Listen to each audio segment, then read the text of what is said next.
तरीकत सेक्सना तोयना हाइबीबो वफम अमखक लई मति अखोई इसाना इसागा वरी साब तमो नत्रगा वरी साओ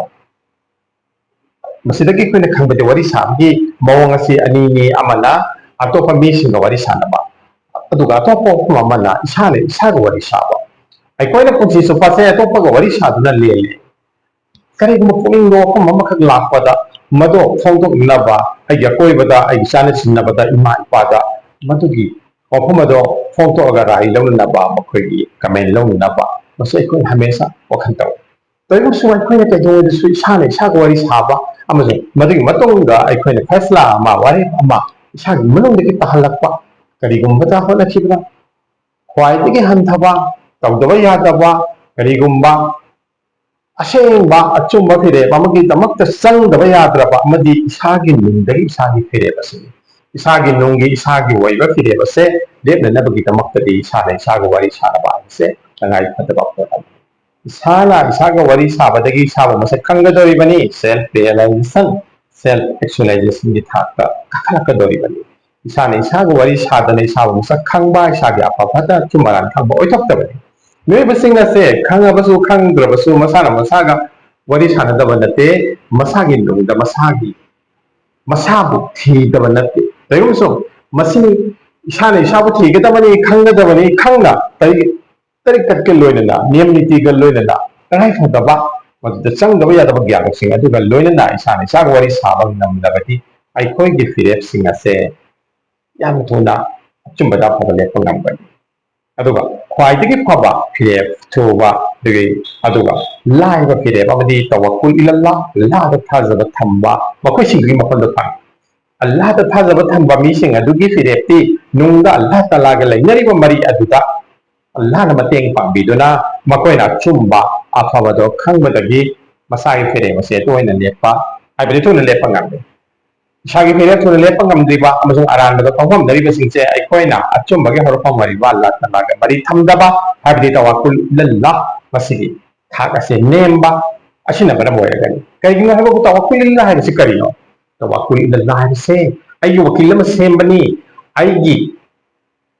कमीदा वीकनेसता अयगी असोनबदा मरुप अमतगाई फदबा अदुगुंबनी मरुबदो अल्लाह ओयो हाइबनी इस्लाम तंबीरी बसे अयगी मरुबदो अल्लाह ओयो अयगी वकील लदो अल्लाह ओयो हाइबनी अयगी वकील अयगी मरुप अयगी तेंबांग अल्लाह ओयरबदा महाकी पुनिंगी फिरेप सेमबदा करिगी लाइरोइदगी सोइदना लाइगनी असिना तवक्कुल इल्लाहगी ख्वाइदगी फबदी मसाल मसादा कोनसिजबनी तस्तिक बिल कल मागी थमोइना अल्लाहदा तस्तिक तौखिबदो अदुगी थमोइ अदो अल्लाहदा वनसिजबनी ई सासे नफ्से थमोइदा आई कलदा हंजिनजबनी ओथाफमदा हंजिनजबनी फिरेपफमदा हंजिनजबनी खोंजेन मदुगी फिरेप मदुगी यवा मदो अदु इशागिनी अदुगो इशागिदो अल्लाहगी माइकेलदगी अल्लाहगी माइकेलदगी अदुगो नुंगी ओइबा फिरेबसे कनादा वांगी हाइजगरे तवक्कुल इल्लाह ख्वाइदगी वांगबसिंग हेले अदुगा इंशाअल्लाह ताला अखोइना तवक्कुल इल्लाह असे चेतनबगीदमक्ता करी तवता अखोइना अल्लाहदा सरेंडर मपुंग फाना इमानगी थागसे प्रोग्राम होना बताए अमसो मसिगा लोइना लोइना हुकुकुल अल्लाह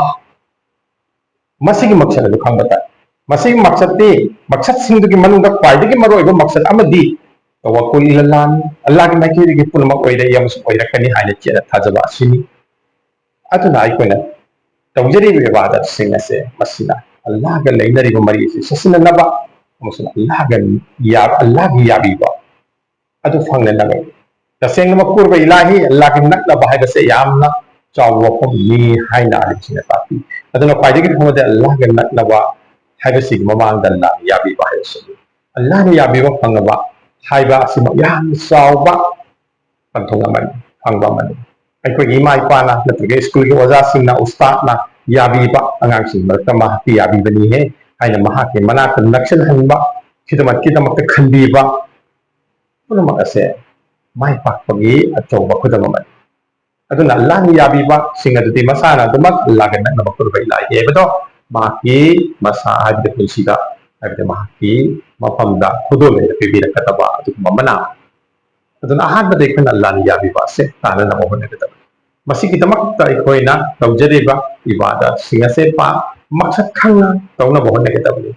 masigidamaktadi isana isabu wari saba ase ahanbada chang masina aikhoibu tawbagi nasif haibade laibak tawbagi kudong sa fanghali maram isagi longda poing lisinjaba singna masagi poing ase thamoi se kadai da haidoi kadai di hena poing changli haibadu masana khangmangami tarik katta masaba masak khangbagi kongsat oidrabadi kada oida sumana khongpam semba amasung khong khangbangamde tasengbadi isan sakhatjabase masigi darja thaksing adu kongsat pu tarikati kongsat kawi tarikati kongsat asida masagi thaglon sing ase Allah taala na hangdok pire mado masagi ibadat tawjeriba amal sing ado madugi maksad khangna honajaba makoigi makomda lagi tasengna hairabata masagi nungda puning leisinjaba singna masagi khongpam amsung masagi firep amsung masagi thak ado khangnaba hotnai madugi hisabta karigumata hidak karigumata cinjak mahana pina pokone hidak na masagi nungda leiriba aranda sing ado adubu laiko nanabagi pampai oi aduga cinjak na rohaniyati Allah mai kaida mahaki thamoi ni yang sangsin nabagi mahaki iska mahaki